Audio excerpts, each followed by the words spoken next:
फातिमा की रानी माँ, प्रभु यीशु की माँ, आसरा तू ही है माँ।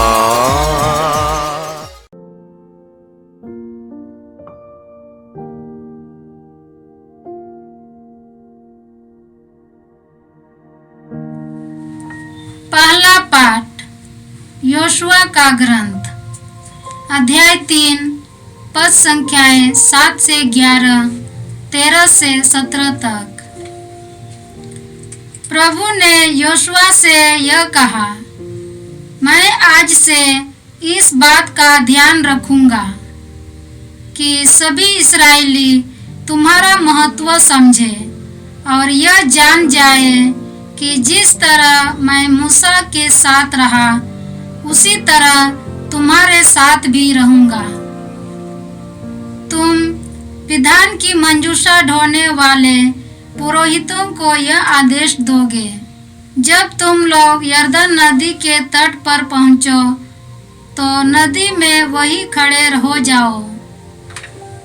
इसके बाद योशुआ ने इस्राएलियों से कहा, यहाँ आओ और अपने प्रभु ईश्वर का आदेश सुनो। योशुआ ने कहा, अब तुम जान जाओगे कि जीवंत ईश्वर तुम्हारे बीच है और तुम लोगों के सामने से कनानियों को निश्चय ही भगा देगा। समस्त पृथ्वी के प्रभु के विधान की मंजूषा तुम लोगों से पहले यरदन पार करेगी। 12 व्यक्तियों को चुन लो, हर एक वंश में से एक व्यक्ति को। ज्यों ही समस्त पृथ्वी के प्रभु के विधान की मंजूषा ढोने वाले पुरोहित यरदन नदी के पानी में पैर रखेंगे, त्यों ही ऊपर से बहने वाला पानी थम जाएगा और ठोस पूंज जैसा हो जाएगा। जब इस्राएली अपने तंबू उखाड़कर यरदन को पार करने निकले तो विधान की मंजूषा ढोने वाले पुरोहित उनके आगे आगे चले। ज्यों ही मंजूषा ढोने वाले पुरोहितों ने यरदन के पास जाकर पानी में पैर रखा, कटनी के समय यरदन का पानी उमड़कर तट पर फैल जाता है, त्यों ही ऊपर से बहने वाला पानी थम गया और सारतान के निकटवर्ती आदाम नगर तक ठोस पुंज जैसा बन गया। अराबा के समुद्र अर्थात लवण समुद्र की ओर उतरने वाला पानी बह निकला और इस प्रकार इस्राएली यरीको के सामने पार उतरे। जब इस्राएली सूखे पांव उस पार जा रहे थे तो प्रभु के विधान की मंजूषा ढोने वाले पुरोहित यरदन के बीच के सूखे तल पर तब तक खड़े रहे जब तक सभी लोग यरदन के उस पार नहीं पहुँचे। यह प्रभु की वाणी है। ईश्वर को धन्यवाद। भजन अनुवाक्य। हालेलुया हालेलुया। जब इस्राएली मिस्र से निकल आए, जब याकूब के वंशज उस विद्रोही राष्ट्र से भागे, तो यूदा प्रभु का मंदिर बन गया और इस्राएल उसकी अपनी प्रजा। अनुवाक्य। हालेलुया हालेलुया। समुद्र यह देखकर भाग गया, यरदन नदी उल्टी दिशा में बहने लगी, पर्वत मेढ़ों की तरह और पहाड़ियाँ मेमनों की तरह उछलने लगी। अनुवाक्य। हालेलुया हालेलुया। समुद्र तू क्यों भाग गया, यरदन तू उल्टी दिशा में क्यों बहने लगी। पर्वतों तू मेढ़ों की तरह, पहाड़ियों तू मेमनों की तरह क्यों उछलने लगी। अनुवाक्य हालेलुया। हालेलुया। जय घोष हालेलुया। हे प्रभु, अपने सेवक पर दया दृष्टि कर और मुझे अपनी संहिता सिखा। हालेलुया। प्रभु आप लोगों के साथ हो और आपकी आत्मा के साथ। संत मत्ती के अनुसार पवित्र सुसमाचार। हे प्रभु, तेरी महिमा हो। अध्याय 18 पद संज्ञाएं 21 से अध्याय 19 पद संज्ञा 1 तक। तब पेतरुस ने आकर यीशु से कहा, प्रभु, यदि मेरा भाई मेरे विरुद्ध अपराध करता जाए तो मैं कितनी बार उसे क्षमा करूं? 7 बार तक? यीशु ने उत्तर दिया, मैं तुमसे नहीं कहता 7 बार तक, बल्कि 70 गुना 7 बार तक। यही कारण है कि स्वर्ग का राज्य उस राजा के सदृश है जो अपने सेवकों से लेखा लेना चाहता था। जब वह लेखा लेने लगा तो उसका लाखों रुपए का एक कर्जदार उसके सामने पेश किया गया। अदा करने के लिए उसके पास कुछ भी नहीं था। इसलिए स्वामी ने आदेश दिया कि उससे, उसकी पत्नी, उसके बच्चों और उसकी सारी जायदाद को बेच दिया जाए और ऋण अदा कर लिया जाए। इस पर वह सेवक उसके पैरों पर गिरकर अनुनय विनय करने लगा, मुझे समय दीजिए और मैं आपको सब चुका दूंगा। उस सेवक के स्वामी को तरस हो आया और उसने उसे जाने दिया और उसका कर्ज माफ कर दिया। जब वह सेवक बाहर निकला तो वह अपने एक सह सेवक से मिला जो उसका लगभग 100 रुपये का कर्जदार था। उसने उसे पकड़ लिया और उसका गला घोंटकर कहा, अपना कर्ज चुका दो। सह सेवक उसके पैरों पर गिर पड़ा और यह कहकर अनुनय विनय करने लगा, मुझे समय दीजिए और मैं आपको चुका दूंगा। परंतु उसने नहीं माना और जाकर उसे तब तक के लिए बंदी गृह में डलवा दिया जब तक वह अपना कर्ज न चुका दे।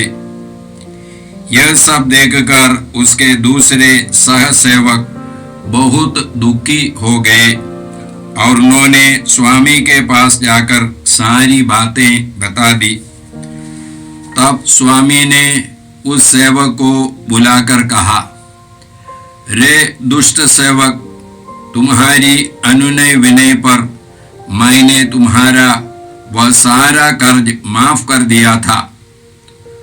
तो जिस प्रकार मैंने तुम पर दया की थी, क्या उसी प्रकार तुम्हें भी अपने सह सेवक पर दया नहीं करनी चाहिए थी? और स्वामी ने क्रुद्ध होकर उसे तब तक के लिए जल्लादों के हवाले कर दिया जब तक वह कौड़ी कौड़ी न चुका दे।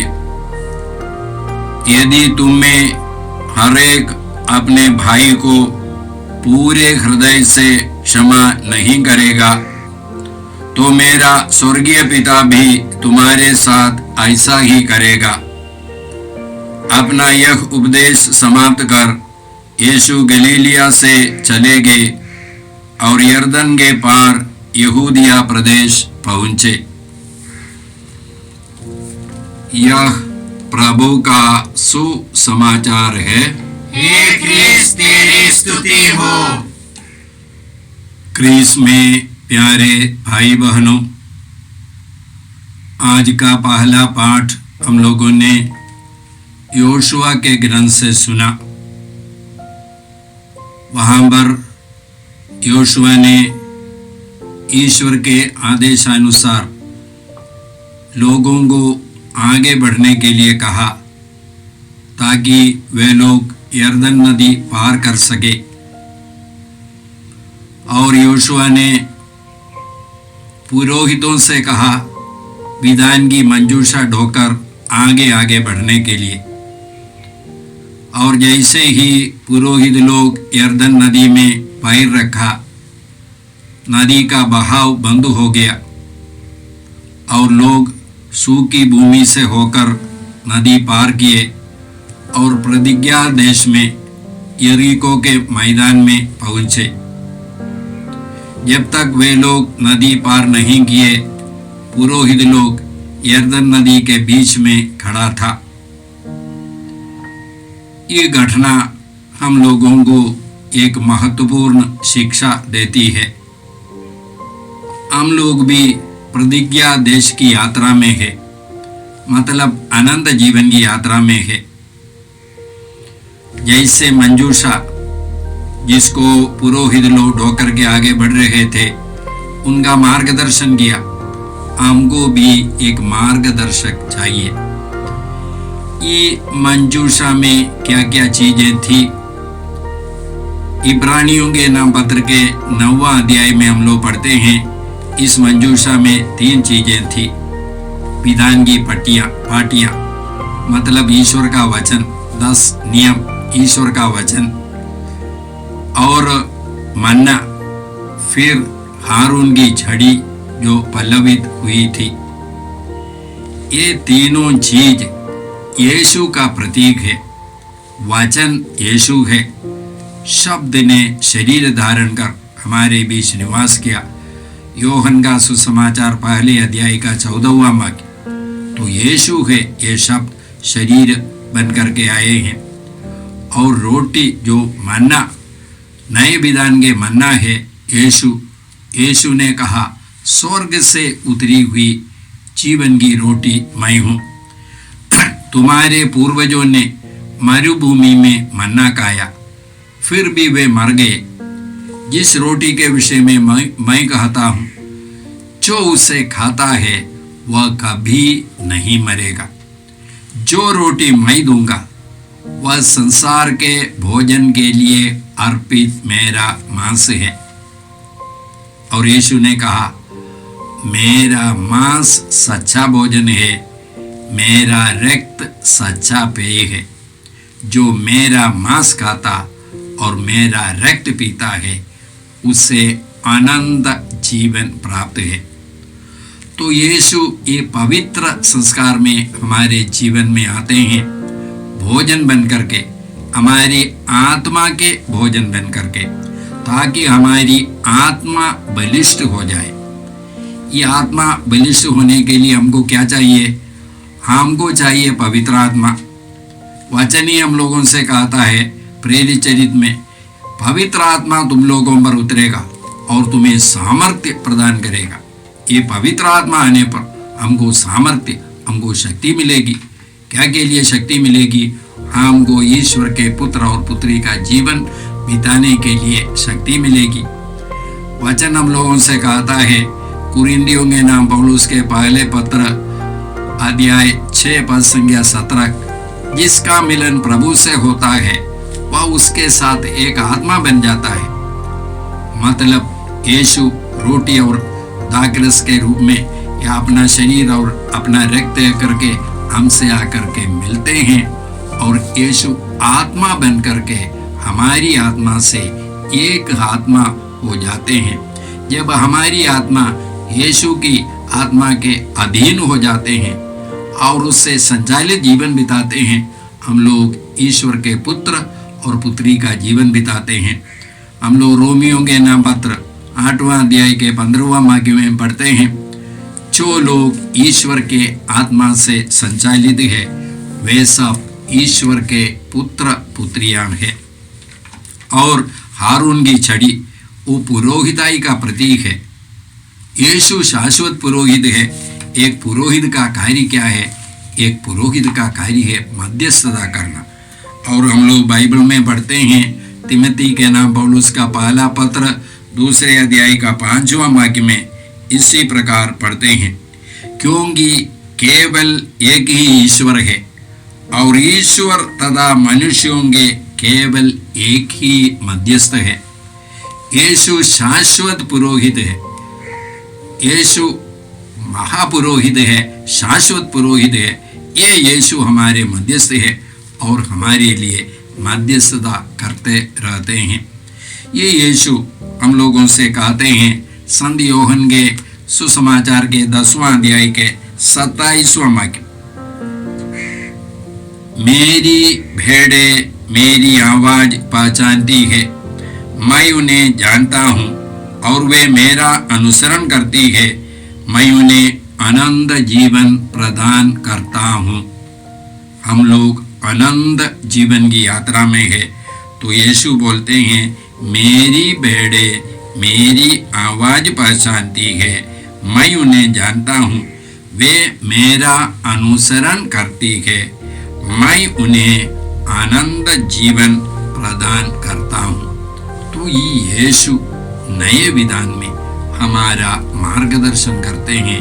यीशु आज भी हमारे बीच में जीवित है, विशेष करके वचन के रूप में और संस्कार के रूप में, पवित्र संस्कार के रूप में हमारा मार्गदर्शन करने के लिए, हमारे साथ सदा रहने के लिए।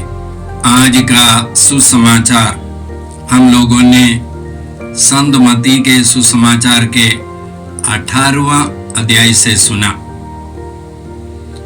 जैसे आप लोग जानते हैं, संत मत्ती के सुसमाचार का मुख्य विषय स्वर्ग राज्य है, ईश्वर का राज्य है। और संत मत्ती के सुसमाचार में यीशु के 5 लंबे लंबे प्रवचन है। आज का सुसमाचार 18वां अध्याय यीशु के 4था प्रवचन है। पहला प्रवचन है 5वां अध्याय से 7वां अध्याय तक, जिसको हम लोग पर्वत का प्रवचन बोलते हैं।